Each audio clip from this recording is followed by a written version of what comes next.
separated from their mothers recently. Some have been in the institution for a few weeks. Some have passed through several institutions where they received little or no mothering. The most seriously affected children were selected for filming. They are always to be found among those with the longest histories of institutional living, during which they had passed through many hands. Medical examination shows no physical lesion that would explain their condition. Most of them have reached a point where their capacity for affectionate relationships has been seriously impaired. They have withdrawn from contact with the outside world. Indeed, love and kind mothering cannot help them, since their painful experiences of repeated separation or lack of any stable relationship forces them to reject it. Psychotherapy is needed to help them overcome their isolation before they can regain sufficient trust in people to build relationships. The first part of this film shows typical cases of severe deprivation. The second part shows the progress made under psychotherapy.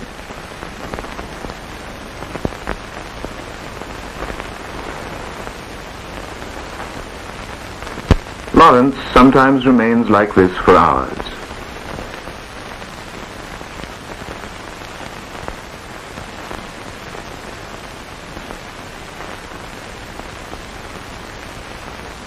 He watches everyone. He seems to be waiting. For whom?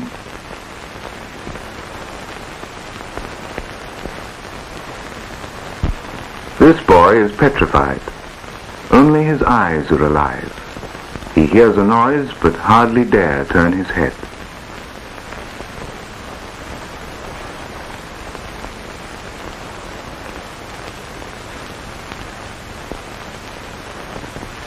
Hello, Lawrence.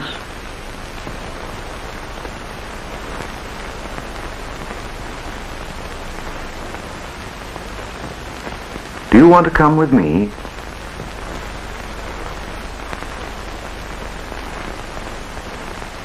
He remains stiff and remote, not even looking at the person holding him. He wants something. He doesn't know what. He doesn't mind being put back to bed. Here or there, what does it matter? He makes no protest at being left alone. Nothing seems to have... And this child just stays like this all the time.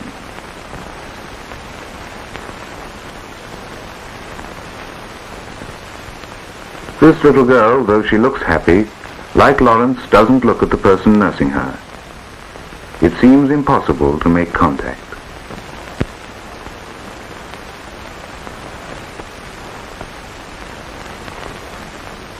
Claude can keep quite still for hours. He does nothing. Sometimes he will remain in the swing for a whole morning, quite undemanding. He may look up as if to see who has come, but immediately falls back into apathy. Toys do not attract these children. On the contrary, the offer of toys or games distresses them.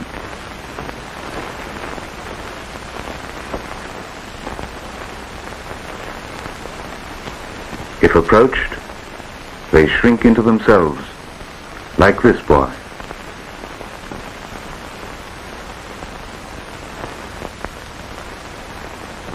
If touched or encouraged to walk, he throws himself on his stomach. He cannot bear to be touched. Monica is the same. Come with me. Come on, try. And yet Monica can walk, provided she is not asked to.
Some are still aware of the outside world.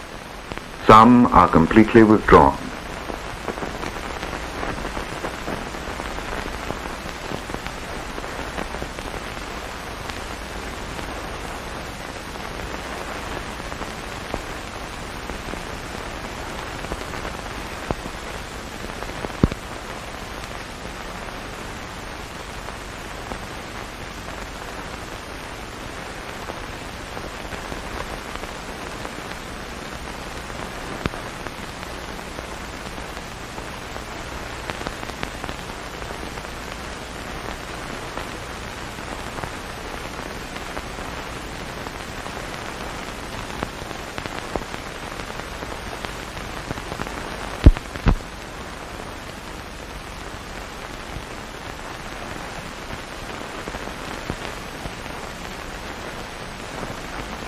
Monica is quite indifferent to the other children.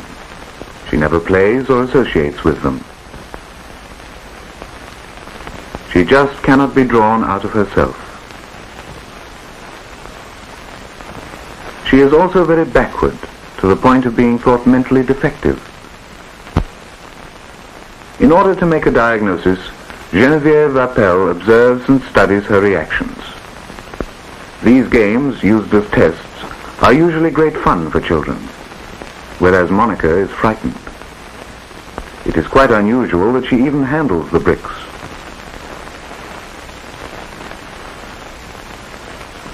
A little difficulty, and she is discouraged completely, after which she refuses all activity. She is quite prostrate. She is still very aware, however. One feels her whole being is stiff and ready to shrink back further into herself at the least interference. She is encouraged to walk, but cannot bear to be touched.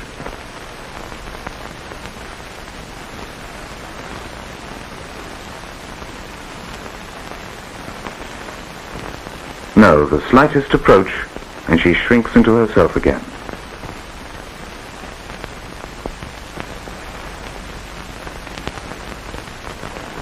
Insistence fails completely.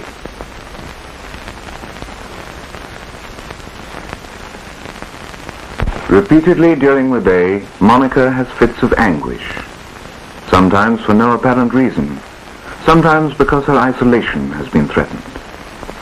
She will knock her head on the ground, strike and scratch herself, and pull her hair.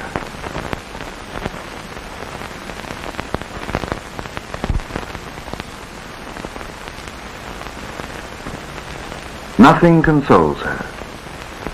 This state may last for half an hour. She calms down at last when left alone.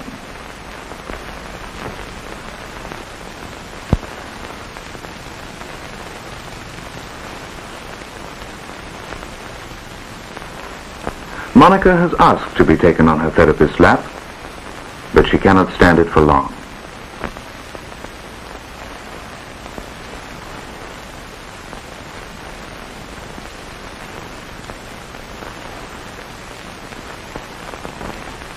She seeks refuge in her attitude of escape, but she is no longer prostrate. She even dares to make contact with her eyes.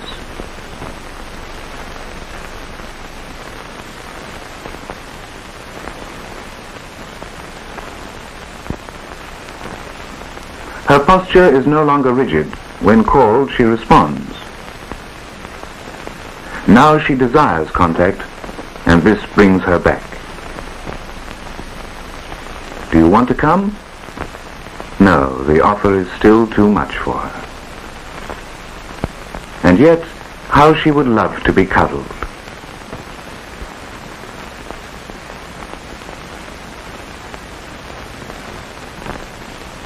She dare not risk giving affection to people, though she longs to.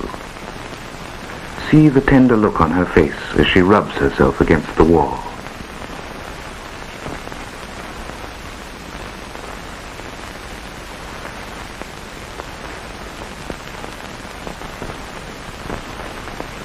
Just as she could not allow herself to be cuddled, she cannot give in to her desire for the cakes.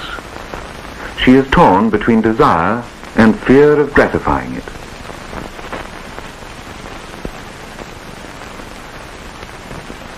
She cannot bring herself to take the cakes.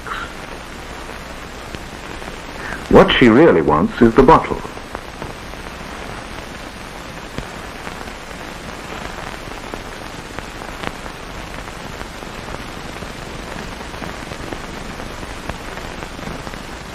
When it is offered, she is afraid to accept it.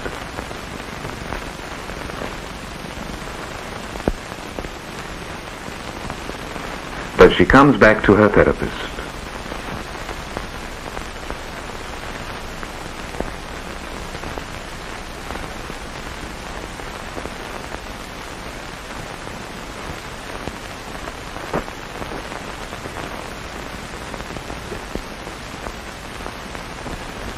For the first time, she wholly gives in, yielding to the pleasure of being petted.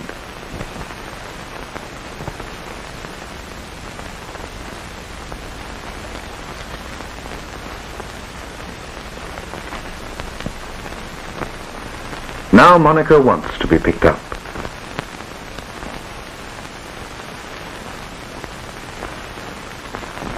She makes herself comfortable and becomes interested in the games. Monica always holds a piece of paper, which seems to give her protection. She never lets it go far away. She is still reluctant to do things by herself. She wants the therapist to do them for her.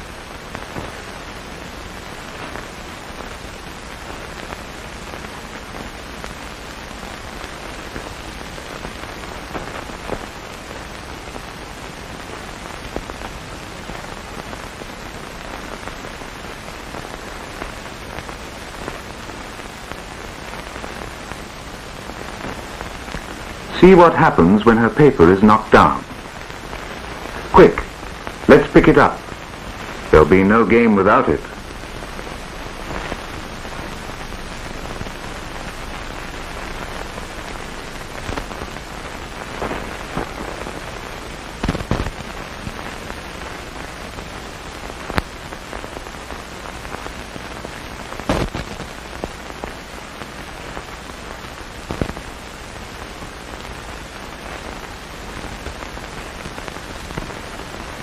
Now Monica looks a real little girl. She can even tear up her protective paper and still seem quite at ease.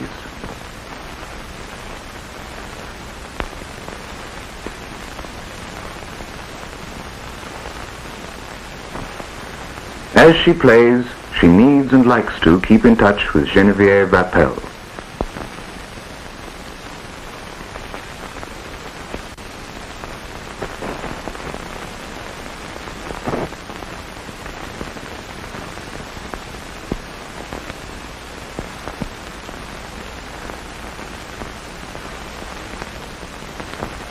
Sometimes she is still overwhelmed by a brief spell of anxiety.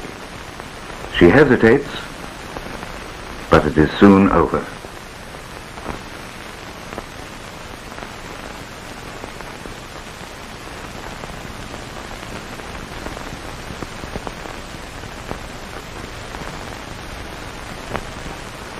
See her new attitude in the institution nursery.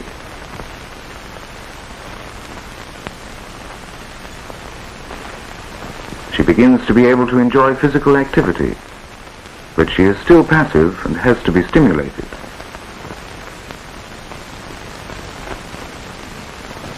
Her little friend Catherine helps her a lot. Catherine is also under treatment, but already more active. Monica plays with her for hours, finding great satisfaction in being led. Catherine makes the most of the situation.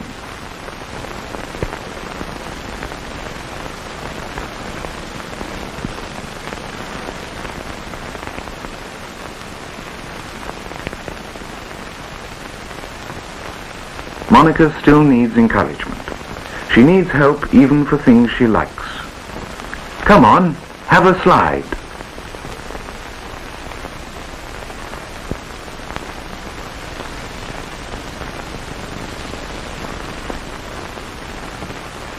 Let yourself go.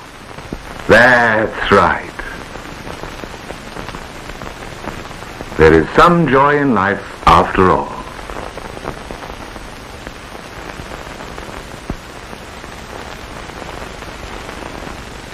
Now Monica chooses her own games and can play by herself. She has become aware of the camera.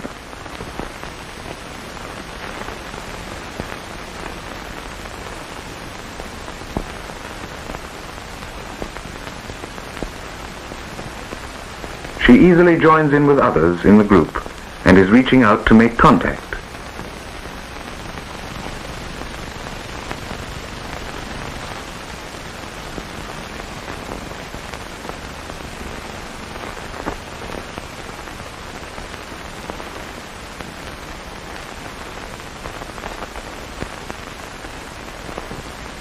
She is often the leader, giving Teddy Bear his dinner, for instance.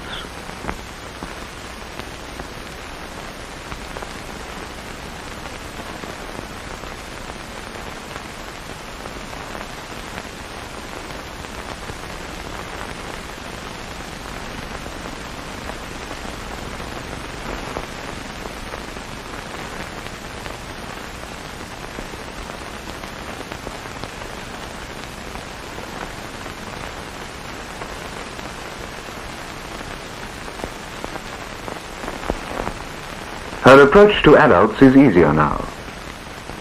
Teacher is busy. Perhaps Monica can do without her.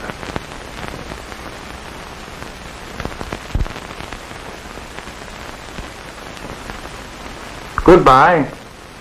I'm going shopping. See you later.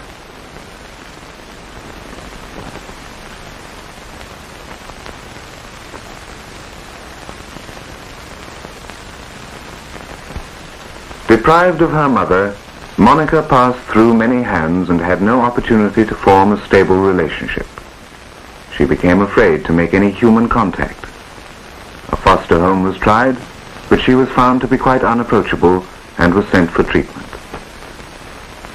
After 1 year of psychotherapy, her behavior and her IQ appear fairly normal for her age. She can make friends and become strongly attached to people. She is still easily upset and still needs months of treatment. Today, Monica is back with her family.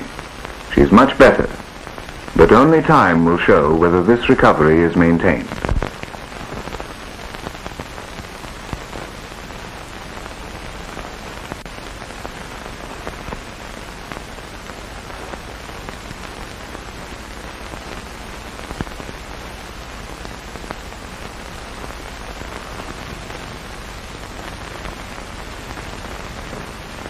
You will remember Lawrence from earlier scenes, dull and apathetic, waiting for someone who never comes.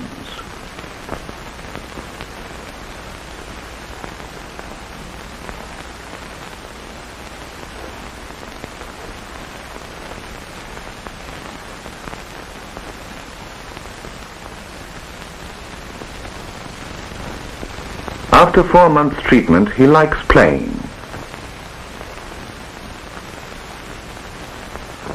He looks towards his therapist, yet dare not approach her.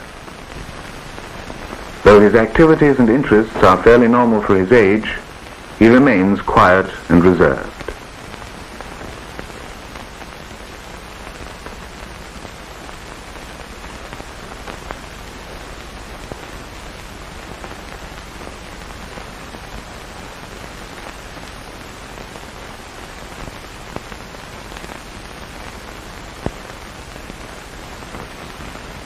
Sickly, pale and weak, Jack does this all day long. He is quite undemanding.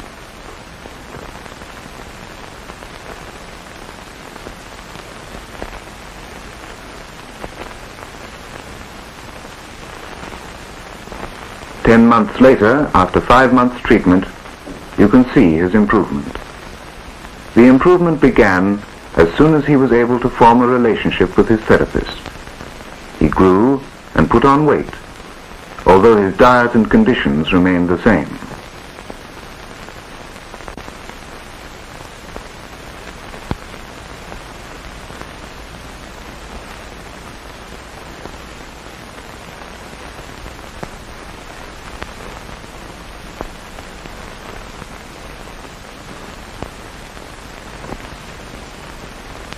He is now active and sociable.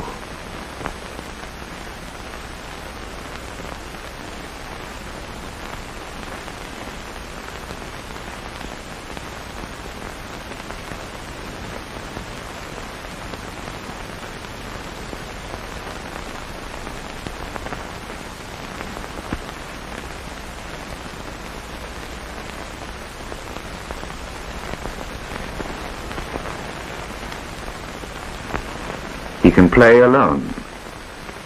He likes sharing his experience too.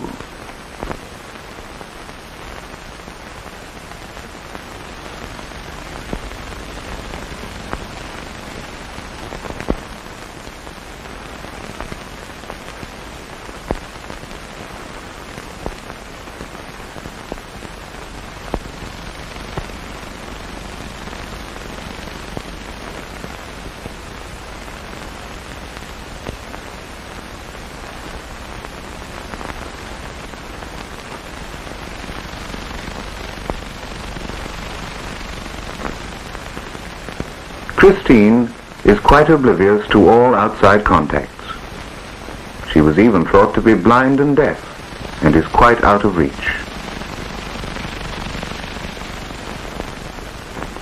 All her movements are abnormal, but there is no organic lesion to explain this.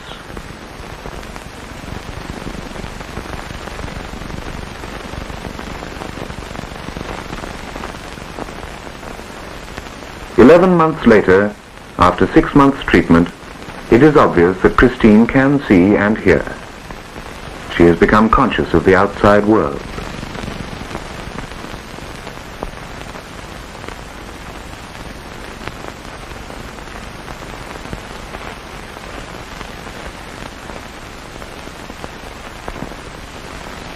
Her movements are still abnormal.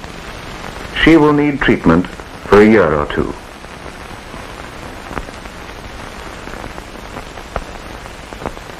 This film has no end. These children will go on, they will grow up. Some of them have returned to normal family life. Others will follow. For all of them, life has been opened up again. How lasting their recovery will be after such damage at this critical age, we can only know in the future.